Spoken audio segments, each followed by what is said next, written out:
Well, thank you all for coming. I hope you're excited about what we're going to learn tonight. How many of you are surprised that you're sitting in a chiropractic office and we're talking about high blood pressure or even low blood pressure? Now, I imagine when we talk about chiropractic, that's probably not the first thing on your list, right, that you would think about. But as I'm thinking about the body and how it works, it is one of the things that happens in your body without thinking. Now, do you understand many, many functions of your body occur without your conscious thinking? For instance, you're eating right now and you're swallowing. What's going to happen to that food? Digestion. Are you going to have to think, do you tell your liver to start kicking in because you're getting some of the fat from the fried Doritos or the veg that we need to extract out the vitamins we need to pass? No, it all happens automatically. All right? How fast are you breathing today?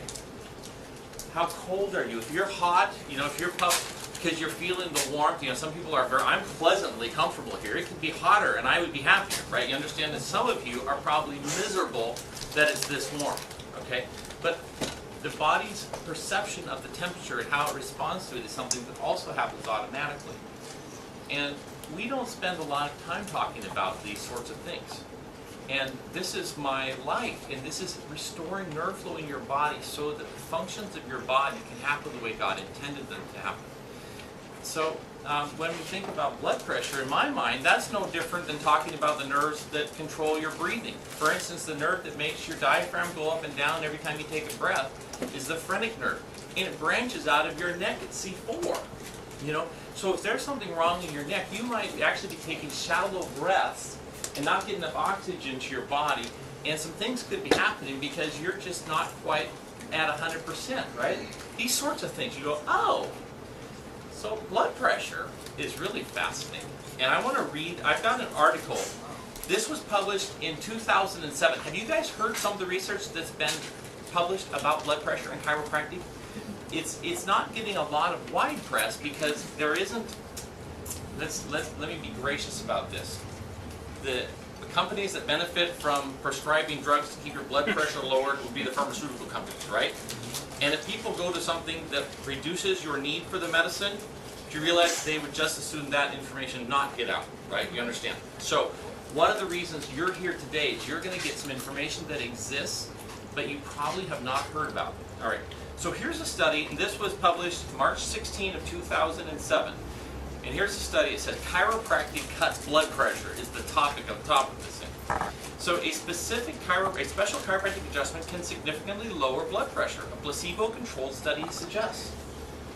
This procedure has the effect of not one, but 2 blood pressure medications given in combination. So what they're saying is the effectiveness of this chiropractic adjustment in these subjects, and they compared people who got the adjustment and those who did not, was as effective as starting somebody on 2 different blood pressure lowering medications.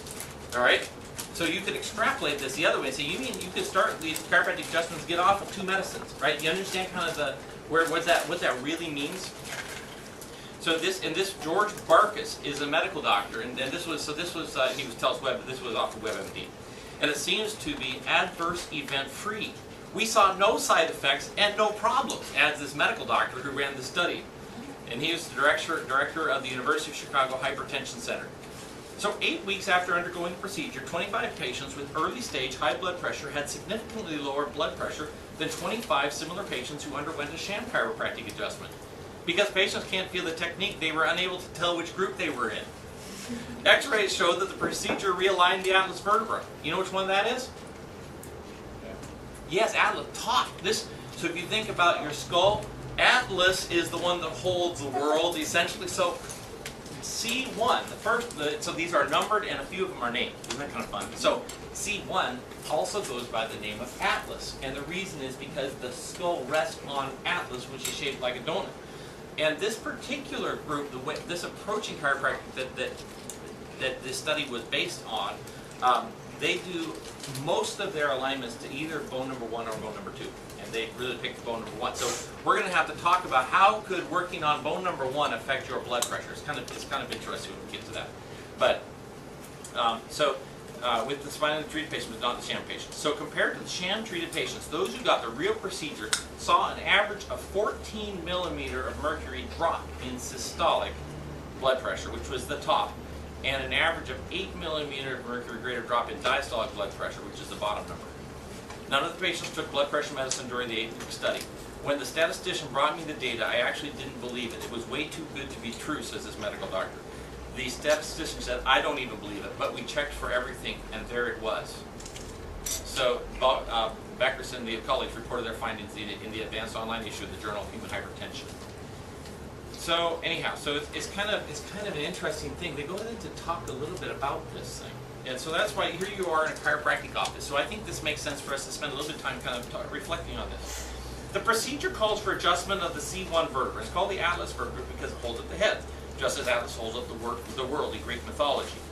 So Marshall Dickholt, Sr., the chiropractor of the Chiropractic Health Center in Chicago, is the 84-year-old chiropractor who performed all the procedures in the study. Isn't this fun?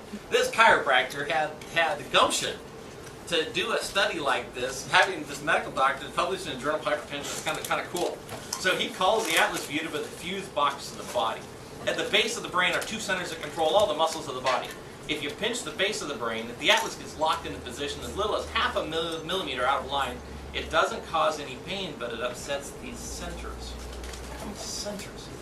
And so we're going to talk tonight about the nerve system and how the nerve system regulates and perceives and responds to what your body feels it's dealing with, you see. So it's kind of interesting. This subtle adjustment is practiced by a very small subgroup of chiropractors called National Upper Cervical Chiropractic, which is called NUCCA. So this was done by a group of chiropractors who have a very specific approach in chiropractic, and they focus on that particular vertebra.